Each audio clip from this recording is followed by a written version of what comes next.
좋으신 아버지 하나님, 거룩한 주일 찬양 예배로 저희들을 성전으로 불러 모아주시니 감사합니다. 풍요로운 결실의 계절에 선한 열매로 채워주신 주님의 은혜에 감사하며 하나님께 찬양과 경배를 올려드립니다. 하나님을 찬양함이 우리의 기쁨이요 즐거움입니다. 찬양하는 입술 가운데 한없는 복을 내려주시고 평안과 기쁨을 얻게 하옵소서. 지난 한 주간의 우리의 삶을 돌이켜봅니다. 어리석고 연약한 저희들을 우리를 향하신 하나님의 선하신 뜻을 분별하지 못하고 세상의 욕심에 따라 살아갈 때가 많았습니다. 어리석은 저희들을 긍휼히 여겨주시고 저희의 죄를 십자가 보혈로 깨끗이 씻어 주옵소서. 또한 주님의 몸된 교회 위에 예수 그리스도의 십자가로 피로 세워주신 우리 대천 장로기를 위해 기도합니다. 주님의 강한 팔로 붙들어 주셔서 오직 하나님 아버지의 기쁘신 뜻을 향해 마음을 다하고 뜻을 다하고 힘을 당하는 거룩한 교회로 굳건히 세워지기를 원합니다.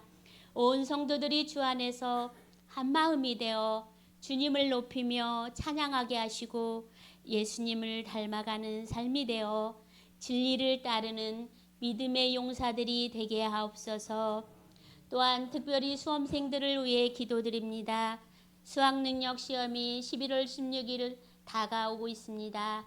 시험을 준비하는 주님의 자녀들을 위해 얼마 남지 않은 시간 건강도 지켜주시고 좋은 컨디션으로 시험 볼 수 있도록 인도하옵소서.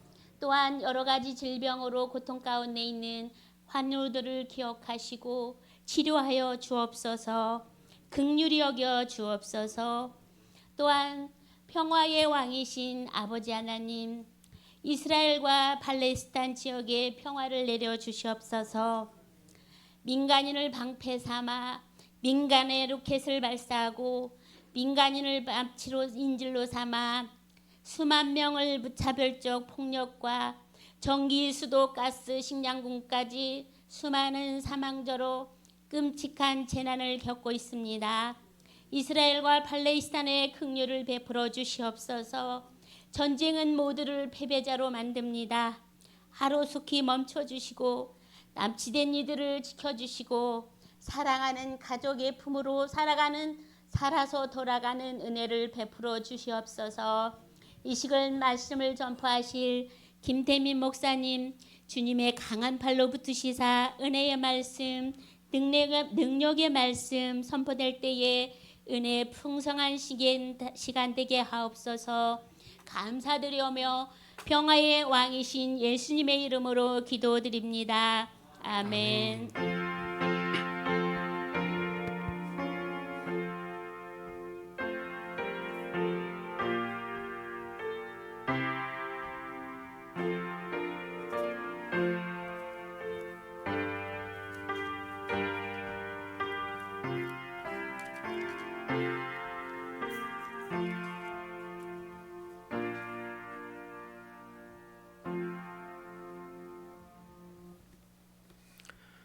이 시간 함께 보실 말씀은 마태복음 5장 39절에서 42절까지 말씀입니다.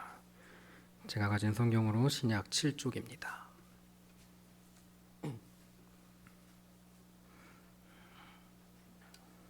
마태복음 5장 39절에서 42절 말씀 제가 봉독하겠습니다. 나는 너희에게 이르노니 악한 자를 대적하지 말라. 누구든지 내 오른편 뺨을 치거든 왼편도 돌려대며 또 너를 고발하여 속옷을 가지고자 하는 자에게 겉옷까지도 가지게 하며 또 누구든지 너로 억지로 오리를 가게 하거든 그 사람과 십리를 동행하고 내게 구하는 자에게 주며 내게 꾸고자 하는 자에게 거절하지 말라. 아멘. 여기 마태복음 5장 위에 오늘 함께 읽은 말씀 보면은요, 누가복음 6장 29절에서 30절도 함께 나옵니다. 제가 거기 한번 찾아서 봉독해드리겠습니다. 누가복음 6장 29절 30절 말씀입니다. 너의 이 뺨을 치는 자에게 저 뺨도 돌려대며 내 겉옷을 빼앗는 자에게 속옷도 거절하지 말라. 내게 구하는 자에게 주며 내 것을 가져가는 자에게 다시 달라 하지 말며. 아멘. 오늘 이 시간 주님께서 주신 말씀이 여러분의 성령을 통해서 여러분의 마음에 은혜가 되기를 간절히 축원합니다. 주님께서 우리를 사랑하시는데요. 오늘 그 사랑을 이 말씀을 통해서 다시 한번 새롭게 느끼면 참 좋겠습니다. 네. 오늘 말씀은 굉장히 잘 알려져 있는 말씀이에요. 이 말씀을 통해서 많은 사람들이 그리스도인들은 자신에게 어려운 일이 생길지라도 신앙으로 참아내며 불화를 일으키지 않고 인내하는 모습을 보이는 것이 신앙의 미덕이다 라고 생각하게 되는 거죠. 이 시대에는 이제 많은 사람들이 스트레스를 참 많이 받는답니다. 스트레스라고 하는 보이지 않는 병과 싸운다고 해요. 요새는 별의별 게 다 나왔어요. 요새 그 스마트 시계라고 해서 우리 손에 핸드폰 들고 다니듯이 이제 시계도 스마트 시계가 나왔잖아요. 거기 보면은 스트레스 지수를 체크를 해줘요. 사람이 화가 나면 게이지가 빨간색으로 쭉쭉쭉쭉 올라갑니다. 어떨 때 보면 신기하게 맞기도 하고 어떨 때는 나 지금 괜찮은데 그렇게 올라갈 때도 있어요. 근데 예전에 제가 그런 경험이 있어요. 나는 괜찮다고 하는데 내 몸은 안 괜찮은 경우가 있어요. 나는 이 정도면 괜찮은데 이 정도면 뭐 견딜만 하고 뭐 이런 걸로 뭐 화가 나거나 승질이 나거나 그러지 않을 건데 어느 순간 보면 몸이 아프고 머리카락 빠지고 막 그럴 때가 있어요, 없어요? 있어요. 그럴 때가 있어요. 요즘 사람들이 보이지 않는 것과 보이지 않는 스트레스와 싸워 갑니다. 많은 사람들이 그 스트레스를 어떻게 풀어야 될지 몰라요. 그래서 어떤 사람들은 술로 풀기도 하고요. 어떤 사람들은 친구들과 만나는 걸로 풀기도 하고요. 어떤 사람들은 당구장 가고요. 어떤 사람들은 탁구장 가고요. 어떤 사람들은 축구하고요. 어떤 사람들은 배드민턴 치고요. 어떤 사람들은 그냥 맛있는 거 맛집 찾아다니면서 친구들이랑 돌아다니기도 하고요. 어떤 사람은 그냥 도화살 맞은 마냥 여기저기 돌아다니기도 하고요. 저는 참고로 산은 보아야 아름답다고 생각하지만 어떤 분들은 산을 올라가야 아름다운 것이다 이렇게 얘기하시는 분도 계시는 거 아니겠어요? 그렇지 않습니까? 누군가든지 어떻게든지 스트레스는 누구나 다 받아와요. 그런데 그걸 어떻게 풀어내야 하느냐를 지혜롭게 하는 게 중요한데 지혜롭지 못하게 하는 사람들이 있어요. 다른 사람에게 풀기도 하고요. 예. 시어머니가 며느리한테 풀기도 하고 그 며느리가 자라서 시어머니가 되면 또 며느리한테 풀기도 하고 예. 직장에서는 상사가 후임을 갈구기도 하고 남자분들은 다 아시잖아요. 군대 가면 내리갈굼이라는 걸 당해요. 똑바로 해 하고 병장이 나가면 상병이 나가서 한따까리 하고 똑바로 해 하고 상병도 나가요. 그럼 일병이 확 하고 이등병도 또 개월차 순으로 남아서 한따까리 하고 똑바로 해 하고 나가요. 똑바로 하라는 게 주먹을 동반한 똑바로 하라는 거죠. 예. 그렇게 푸는 사람들도 있어요. 그럼에도 불구하고 참아야 하는가? 오늘 말씀 신앙인이면 억울하고 답답하고 스트레스 많이 받는데 그럼에도 참아야 하는가? 라는 질문을 우리에게 던질 것 같아요. 오늘 말씀은 그런데 약간 좀 다른 관점에서 한번 바라보고자 합니다. 예수님께서 여러 가지 능력이 많으시지만 제가 개인적으로 생각하는 예수님의 가장 큰 장점은 사람들이 알아들을 수 있는 쉬운 설교를 하셨다는 거예요. 밭에 씨앗을 뿌리고 뭐 돌밭에 뿌리고 가시밭에 뿌리고 우리야 요새 농사 많이 안 져서 요즘 초등학교 애들한테 말하면 모르지만 그때 당시에는 농사가 그냥 아주 생활화되어 있는 시대 아니겠어요? 그런 사람들에게 농사로 복음을 전하는 것, 물고기를 잡는 사람들에게 물고기 잡는 것으로 복음을 전하는 것, 사람들이 이해할 수 있게 생활과 밀접하게 말씀을 전하는 것, 그게 예수님의 엄청난 능력이에요. 쉬운 비유로 복음을 선포하는 것, 그게 아주 중요한 능력인데 그래서 설교자들에게 이런 식으로 이야기를 합니다. 청소년부에게 설교할 때는 어린이부한테 설교하듯이 하고 어린이부한테 설교할 때는 유치부한테 하듯이 하고 유치부에 설교할 때는 완전히 1살, 2살 애기들한테 설교하듯이 하고 어른들 설교할 때는 청소년부한테 설교하듯이 하고 어려운 설교도 중요한데 교회는 여러 다양한 사람이 많이 모이잖아요. 여기 어려운 얘기하면 좋아하시는 분도 있겠죠. 제가 요새 과학 유튜브를 많이 보거든요. 양자역학, 상대성 이론, 막 이런 거 이야기하고 막 하면은 누군가는 좋아할 수 있죠. 근데 못 알아듣는 사람 있잖아요. 관심 없는 사람 있잖아요. 그런 사람들에게도 복음이 들어가야 될 거 아니에요.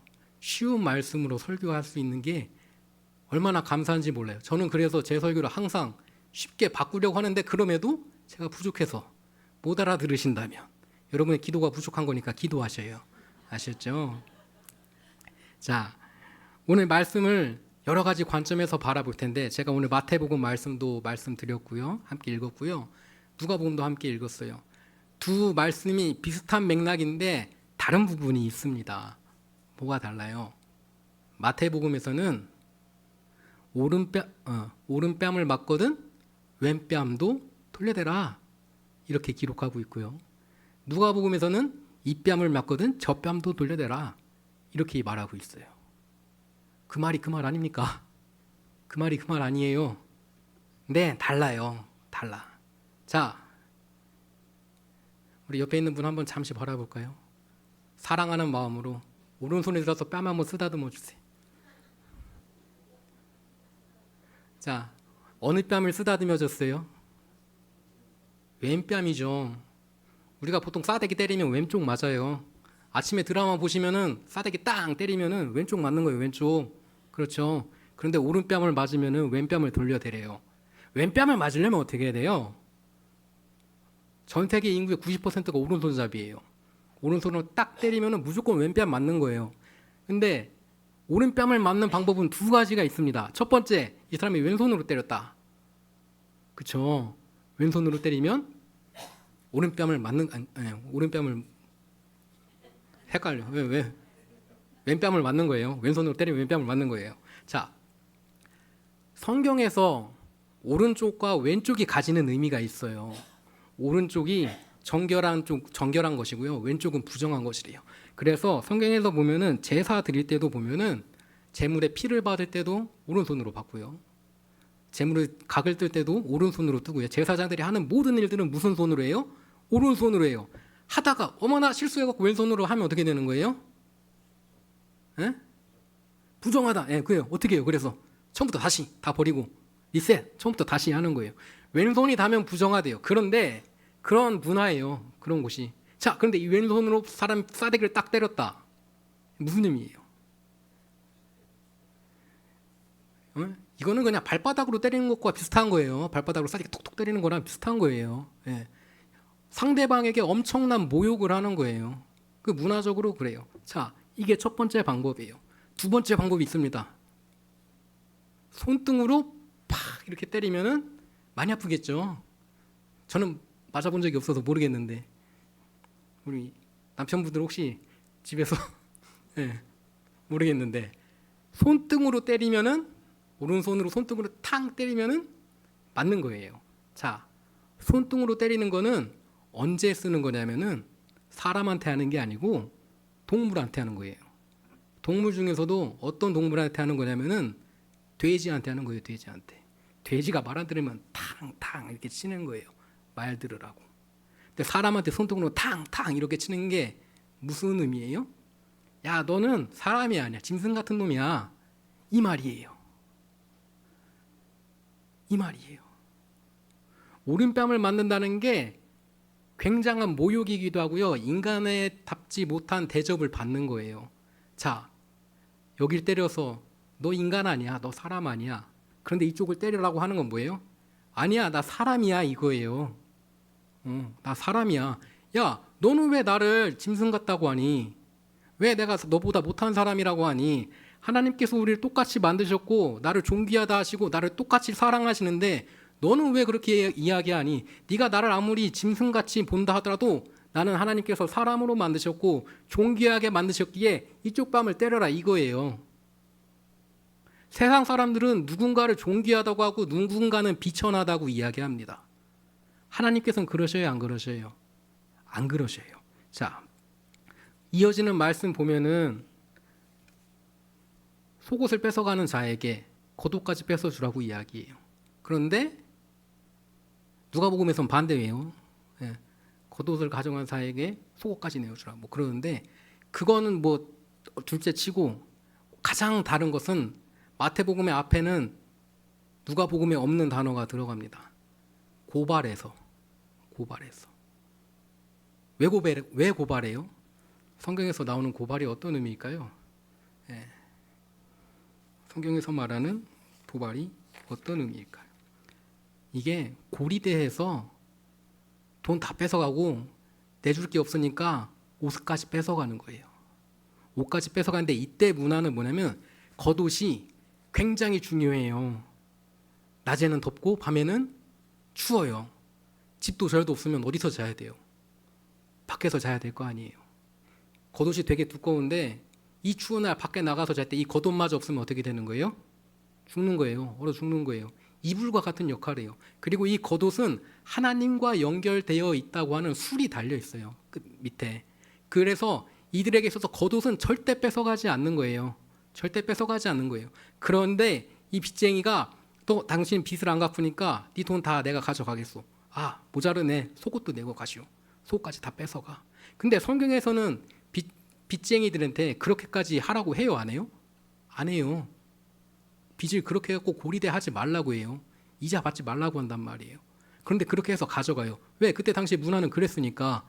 그런데 속옷까지 다 뺏겼어. 갖고 있는 거 겉옷밖에 없어요. 너도 죽지 않고 살아야 되니 겉옷은 가지고 있으라면서 겉옷은 남겨두고 간 거예요.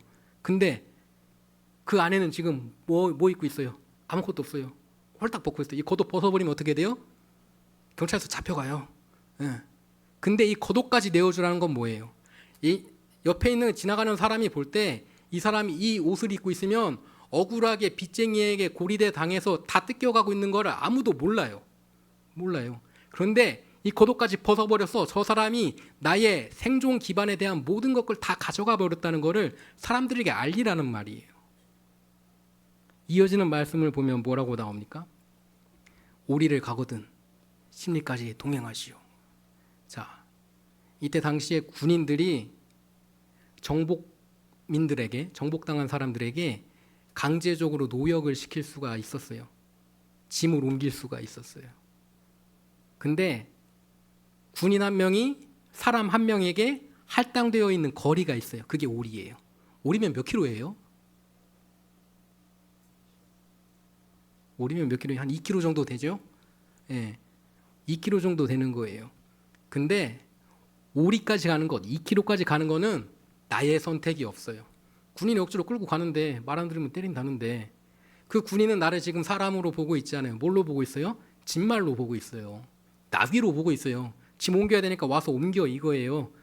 그런데 오리까지 가는 거는 그 군인이 시켜서 어쩔 수 없는 거예요. 근데 오리 이상 가는 건 뭐예요? 누구의 선택이에요? 나의 선택이에요. 이 군인이 로마의 법에 따르면 이 사람이 나를 오리를 데려가는 거는 타당할지 모르지만 하나님의 법에 의하면 이건 옳지 않다는 거예요. 오늘 말씀은 약한 자들이 자신의 억울한 것들을 다 감내하고 참고 살아가라고 하는 게 아니라요. 잘못된 것들에 대해서 분명하게 말할 수 있는 용기를 가지고 있어야 된다고 이야기하고 있어요. 그런데 여기에 한 가지 중요한 게 더 있습니다. 오늘 말씀을 보면은 그거예요. 처음에 뭐라고 기록하고 있습니까? 나는 너에게 이르노니 악한 자를 대적하지 말라. 이게 뭔 말이에요? 악한 자랑 싸우지 말라는 건가 뭔가? 혹시 남자분들은 뭐 아실지 모르겠으나 무협지 같은 거 보면은 혹시 중국 드라마 보십니까? 부모님의 원소를 갚기 위해 내가 20년 동안 칼을 갈아왔다.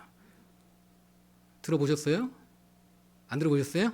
네. 부모님의 원수를 갚기 위해 내가 20년 동안 칼을 갈아왔다. 그러나서 부모님 원수를 딱 갚아요. 그럼 어떻게 돼요? 죽은 사람의 아들이 20년 뒤에 와서 부모님의 원수를 갚기 20년 동안 내가 칼을 갈아왔다. 계속 왔다리 갔다리예요. 왔다리 갔다리예요. 폭력은 폭력을 낳습니다. 폭력은 폭력을 낳아요. 이게 옳은 일이야, 이게 맞는 일이야, 이게 하나님의 말씀에 맞는 일이야 라고 의견을 이야기하고 막 하는데 거기에 폭력이 잘못 들어가면 안 된다는 거예요. 잘못된 방법으로 하면 안 된다는 거예요. 목적이 수단을 정당화하지 않아요. 교회는 수단도 정당해야 되고 결과도 정당해야 돼요. 결과만 정당하면 수단은 어떻게 되든 상관없어. 그런 데가 아니에요. 교회는. 옛날에 우리나라가 3.1운동 하듯이 옳지 않은 일제시대 때 그 시대에 저항하듯이, 근데 우리 그때 독립운동 하신 분들도 있었죠. 하지만 그것보다 우리가 3.1운동을 더욱 마음속에 담고 모든 국민들에게 교육하는 이유가 뭐예요? 비폭력적인 평화 해방운동이었기 때문이에요. 성경에서 세상에 옳지 않은 것 분명하게 말할 수 있는 용기를 가져야 돼. 하지만 그 가운데서 잘못된 폭력과 수단이 동원되면 안 된다는 걸 우리에게 말씀하고 있는 겁니다. 이 시대에 옳지 않은 것들이 너무나 많아요. 그리스도인의 눈으로 바라보면은 이 시대에 잘못된 것들이 너무나 많지요. 근데 한 살 한 살 먹어보니까 저도 이제 조금 알겠어요. 점점 비겁해지고 싶고요. 점점 체력이 딸리는 걸 느껴요. 제가 요새 영양제 많이 먹습니다. 안 먹다가. 영양제 제가 8개 먹어요 지금 이제. 제가 예전에 영양제 선물 받으면 유통기한이라서 다 버렸거든요. 근데 이제 먹어야 되겠어. 근데 앞으로 지나면 더 그러겠죠. 나이가 먹으면 겁도 많아지고요. 나이가 먹으면 게을러지기도 하고요. 나이가 먹으면 두려운 게 많아집니다. 그런 가운데서 우리가 용기를 낼 수 있는 건 인간의 힘으로는 어려워요. 인간의 힘으로 어려워요. 하나님께서 함께 해주셔야 끊임없는 동력을 받는 거예요. 인간의 그 어떤 것으로는 처음에 동력 갖다가 에너지 다 떨어지면은 가다가 멈추는 자동차가 되는 거예요. 우린 끊임없는 동력을 무엇으로 받아야 돼요? 하나님으로부터 받아야 돼요. 여러분, 나이가 먹어가는 것이 내가 지쳐오고 뭐 힘들고 두렵고 다 떠나서 나이가 먹는다는 것은 지혜로워지는 사람이 되어야 된다는 거예요. 연륜 있는 사람이 되어야 돼요. 나이 먹어서 고집이 센 사람이 되는 것이 아니라 지혜로운 사람이 돼야 돼요. 지혜로운 사람은 뭡니까? 옛날에 내가 어떤 일이 있었어. 근데 내가 이 일을 내가 이렇게 해서 잘 해결했어. 그러니 지금 생기는 이 비슷한 일은 내가 했던 방법을 그대로 하면 돼. 라고 상대방한테 강요하는 순간 그분은 어떤 사람이 됩니까? 고집 센 사람이 돼요. 옛날에 이런 일이 있었는데 내가 이걸 잘 이겨낸 경험이 있어요. 자, 비슷한 일이 생겼어. 내가 경험했던 방법도 있으니 이걸 참고해서 더 좋은 방법이 시간이 지났고 상황이 변했으니 더 좋은 방법이 있을 거야. 나의 경험은 참고하도록 하렴. 이렇게 말하는 사람이 지혜로운 사람이에요. 왜? 여긴 뭐가 달라요? 겸손함이 달라요.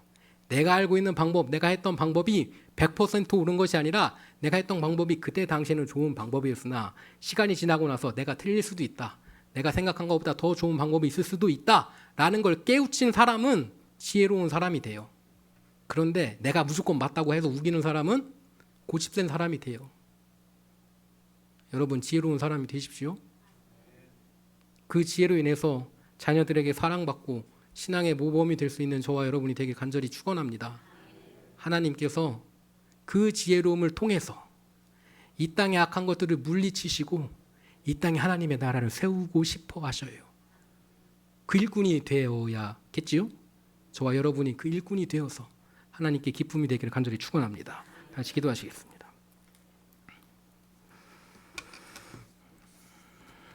사랑과 은혜의 주님 감사합니다. 이 시간 주님께서 우리를 그 무엇보다 사랑하시고 모두를 사랑하심을 다시 한번 깨우치게 됩니다. 세상은 인간을 버릴 수 있지만 하나님께서 결코 그렇지 않으십니다. 하나님께서 우리를 사랑하고 계심을 오늘 말씀을 통해 다시 한번 깨닫게 하시고 주님 앞에 온전히 무릎 꿇고 나갈 때에 한 사람 한 사람 버리지 않고 주님께서 사랑함으로 품어주시고 안아주심을 기억하는 귀하고 복된 아름다운 말씀 될 수 있도록 인도하여 주시옵소서. 오늘 주어진 말씀을 통해서 한 주간 동안 살아갈 때 주님 힘주시고 반석되시고 우리를 지켜주시는 요새 되셔서 언제나 주님의 말씀에 의지하며 살아갈 수 있는 힘 주시옵소서. 사랑이 많으신 예수 그리스도의 이름으로 기도드렸습니다. 아멘.